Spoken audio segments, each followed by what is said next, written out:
Oi, estamos de volta aqui para falar então dos demais campos de atuação do SUS. Bora lá para os slides.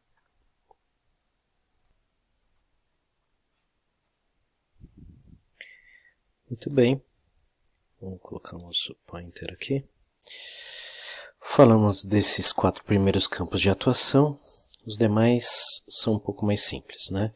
1. Participação na formulação da política e na execução de ações envolvendo saneamento básico, a gente comentou na parte passada do curso, saneamento básico, quase metade da população brasileira não tem acesso a saneamento básico, constitui um dos principais problemas de saúde pública do Brasil, mas o SUS então deveria ser ouvido aí pelas prefeituras e pelo Estado na hora de elaborar obras de saneamento básico. 3. Ordenar a formação de recursos humanos na área da saúde. A gente está percebendo agora com o coronavírus a importância da formação dos profissionais de saúde, e o SUS tem um papel fundamental na designação e avaliação das universidades que vão desenvolver e formar esses profissionais de saúde. 4. Vigilância nutricional e orientação alimentar. Então, se hoje você pega algum alimento que traz lá a sua tabela nutricional, essa tabela nutricional é exigida por força de políticas desenvolvidas pelo SUS, né? Uma forma aí de promover informação para a população e permitir que o consumo consciente de alimentos mais saudáveis seja feito. 5. Colaboração na proteção do meio ambiente, nele compreendido o meio ambiente do trabalho. A gente comentou aqui, também estava previsto no âmbito constitucional, né? As políticas de afastamento do trabalho, enfim, envolvendo agora a propagação do vírus, são medidas que têm determinação amparadas pelo SUS. 6. A formulação da política de medicamentos, equipamentos imunobiológicos e outros insumos de interesse para a saúde e a participação na sua produção. Então, vocês devem ter ouvido aí nas notícias que a Fiocruz está trabalhando no desenvolvimento de uma vacina para a Covid-19. Isso em respeito aqui ao inciso 6, que trata desse campo de atuação. Inciso 7, controle e fiscalização dos serviços, produtos e substâncias para o interesse da saúde. A gente falou desse papel da Anvisa aqui, né, atuando nessa fiscalização. Fiscalização e inspeção de alimentos, águas e bebidas para consumo humano, também um trabalho que é desempenhado pela Anvisa. Inciso 9, participação no controle e na fiscalização da produção, transporte, guarda e utilização de substâncias e produtos psicoativos, tóxicos e radioativos. Aqui, dando um exemplo que foge um pouco do Covid-19, a questão da legalização da cannabis. Aqui o controle de produção que foi desenvolvido pela Anvisa recentemente para que se desenvolvam produtos à base de CBD, de canabidiol, permitindo então a importação do insumo sem o plantio aqui no Brasil, é a forma que a Anvisa encontrou aí para permitir o desenvolvimento de uma medicação com base num produto psicoativo. 10. O incremento da sua área de atuação do desenvolvimento científico e tecnológico.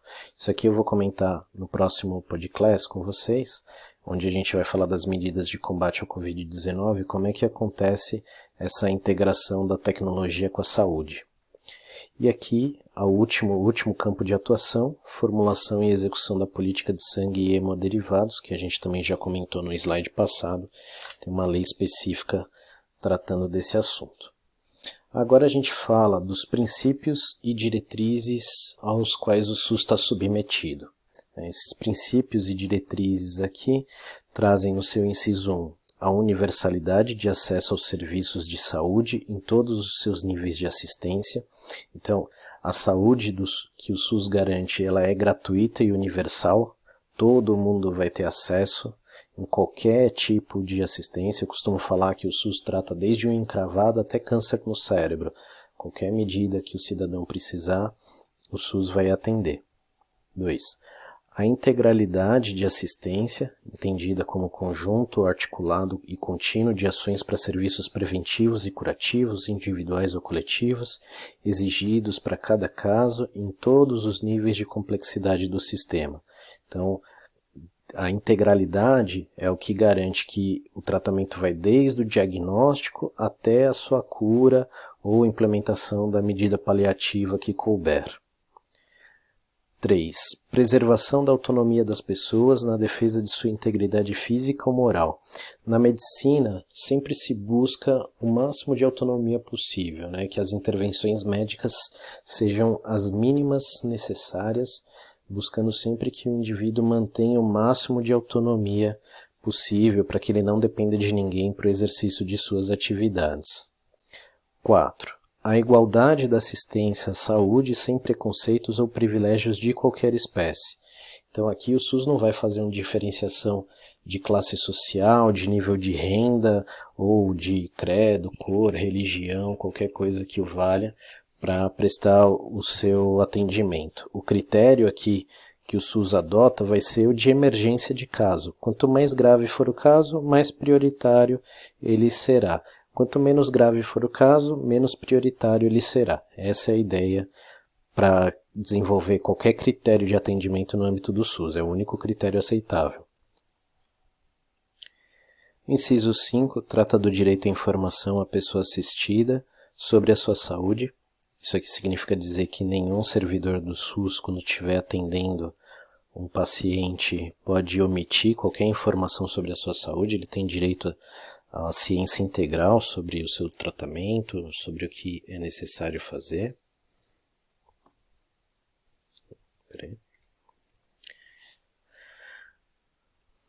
Inciso 6. Trata da divulgação de informações quanto ao potencial dos serviços de saúde e a sua utilização pelo usuário. Voltando mais uma vez àquele gráfico que nós apresentamos,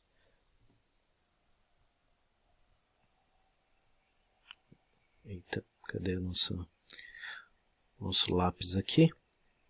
Então, lembrando daquele gráfico que nós já apresentamos, onde há na curva, na reta ascendente, o número de infectados, e aqui o tempo de propagação, e uma linha pontilhada aqui indicando a capacidade de atendimento. Num primeiro cenário, haveria uma curva muito alta de contaminação e várias pessoas estariam fora dessa capacidade de atendimento.